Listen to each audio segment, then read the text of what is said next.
নমস্কার, আমি হেমনলিনী। সবাইকে জানাই শুভ স্বাধীনতা দিবস।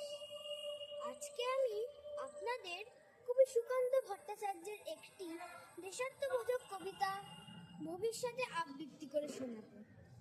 স্বাধীন হবে ভারতবর্ষ, থাকবে না বন্ধন, আমরা সবাই স্বরাজ্যজ্ঞে হব ইন্ধন। বুকের রক্ত দিব ঢালি স্বাধীনতারে, রক্তপণে মুক্তি দেব ভারত মাতারে।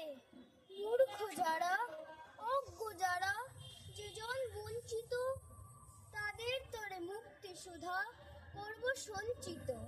চাষি মজুর দিন দরিদ্র সবাই মোদের ভাই, এক স্বরে বলবো মোরা স্বাধীনতা চাই। থাকবে না কো মতভেদ আর মিথ্যা সম্প্রদায়, ছিন্ন হবে ভেদের গ্রন্থি কঠিন প্রতিজ্ঞায়। আমরা সবাই ভারতবাসী শ্রেষ্ঠ পৃথিবীর, আমরা হব মুক্তিদাতা, আমরা হব বীর। আমরা হব মুক্তিদাতা, আমরা হব বীর।